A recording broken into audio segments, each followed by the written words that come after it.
ವೆಜ್ರೀಸ್ ಚಾನಲ್ಗೆ ಸ್ವಾಗತ.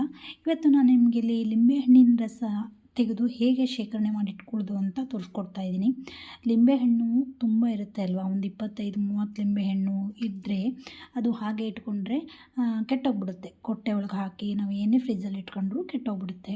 ಈಗ ಇದನ್ನು ಒಂದೊಂದೇ ಈ ಥರ ಕಡಿ ಮಾಡಿಕೊಂಡು ಇದನ್ನು ಚೆನ್ನಾಗಿ ಹಿಂಡಿ ಉಪ್ಪು ಹಾಕಿ ಅದನ್ನು ಸೋಸಿ ಗಾಜಿನ ಬಾಟ್ಲಿಲಿ ತುಂಬಿ ಇಟ್ಕೊಳ್ಬೋದು. ಅದು ಎಷ್ಟು ದಿವಸ ಆದರೂ ಹಾಳಾಗಲ್ಲ, ಒಂದು 5-6 ತಿಂಗಳವರೆಗೂ ಹಾಗೆ ಇರುತ್ತೆ, ತುಂಬ ಚೆನ್ನಾಗಿರುತ್ತೆ.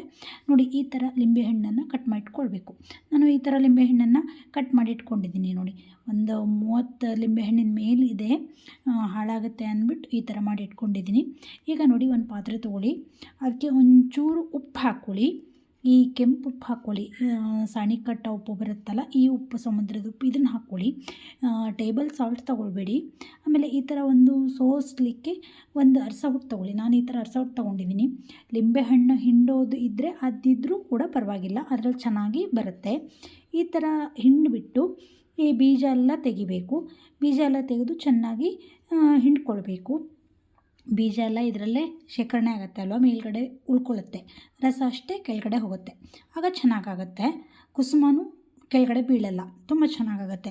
ನೀವು ಈ ಥರ ಶೇಖರಣೆ ಮಾಡಿ ಇಟ್ಕೊಂಡ್ರೆ ಅಡುಗೆ ಮಾಡುವಾಗ ಬೇಕಾಗುತ್ತೆ ಅಲ್ವಾ, ಲಿಂಬು ಇದು ರಸ ಬೇಕಾಗುತ್ತೆ ಅಲ್ವಾ, ಆಗ ಇದನ್ನು ಯೂಸ್ ಮಾಡ್ಕೊಳ್ಬೋದು. ನೀವು ಎಷ್ಟು ದಿವಸ ಬೇಕಾದ್ರೂ ಕೂಡ ಇಟ್ಕೊಳ್ಬೋದು. ಆದರೆ ಗಾಜಿನ ಬಾಟ್ಲಿಲಿ ಶೇಖರಣೆ ಮಾಡಿ ಇಟ್ಕೊಳ್ಳಿ, ತುಂಬ ಚೆನ್ನಾಗಿರುತ್ತೆ. ಆಮೇಲೆ ಇದನ್ನು ಕೂಡ ಚಟ್ನಿ ಮಾಡ್ಬೋದು, ಬಿಸಾಕಬೇಡಿ, ಇದನ್ನು ಕೂಡ ಚಟ್ನಿ ಮಾಡ್ಬೋದು. ನೋಡಿ, ಈಗ ಲಿಂಬು ರಸ ರೆಡಿಯಾಗಿದೆ. ನೋಡಿ, ಈ ಥರ ಆಗಿದೆ. ನಾನು ಇದನ್ನು ಗಾಜಿನ ಬಾಟ್ಲಿಲಿ ಹಾಕಿಟ್ಕೊಳ್ತೀನಿ. ಈಗ ನೋಡಿ, ಇದು ಸಾಸು ಕೆಚಪ್ ಬಾಟ್ಲಿ ತಂದಿರ್ತೀವಲ್ವ, ಆ ಥರ ಬಾಟ್ಲಿ ತೊಗೊಂಡಿದ್ದೀನಿ ನಾನು. ಇದಕ್ಕೆ ಹಾಕ್ಕೊಳ್ಳಿ, ಫುಲ್ ತುಂಬಿಕೊಳ್ಬೇಕು. ತುಂಬಿ ಇದನ್ನು ಫ್ರಿಜ್ಜಲ್ಲಿ ಇಡಬೇಕು. ಆಮೇಲೆ ನಮ್ಮ ಚಾನಲನ್ನು ಹೊಸದಾಗಿ ನೋಡ್ತಾ ಇದ್ದರೆ ದಯವಿಟ್ಟು ಸಬ್ಸ್ಕ್ರೈಬ್ ಮಾಡ್ಕೊಳ್ಳಿ, ಸಪೋರ್ಟ್ ಮಾಡಿ. ನಾನು ಬಿಡೋ ಹೊಸ ಹೊಸ ರೆಸಿಪಿಗಳೆಲ್ಲ ನಿಮಗೆ ನೋಟಿಫಿಕೇಷನಲ್ಲಿ ಬರುತ್ತೆ, ಆಗ ನೀವು ಕೂಡ ಟ್ರೈ ಮಾಡ್ಬೋದು. ನೋಡಿದ್ರಲ್ಲ ಫ್ರೆಂಡ್ಸ್, ಲಿಂಬೆಹಣ್ಣಿನ ರಸ ಹಾಳಾಗದೇ ಶೇಖರಣೆ ಮಾಡಿ ಫ್ರಿಜ್ಜಲ್ಲಿ ಇಟ್ಕೊಳ್ಳೋದು ಹೇಗೆ ಅಂತ. ನಾವು ಲಿಂಬೆಹಣ್ಣು ಇಟ್ಟರೆ ತುಂಬ ದಿವಸ ಇರಲ್ಲ, ಒಂದು ವಾರ ಇರುತ್ತೆ ಅಷ್ಟೇ. ಈ ಥರ ಮಾಡಿ ಇಟ್ಕೊಂಡ್ರೆ ತುಂಬ ದಿವಸ ಬರುತ್ತೆ.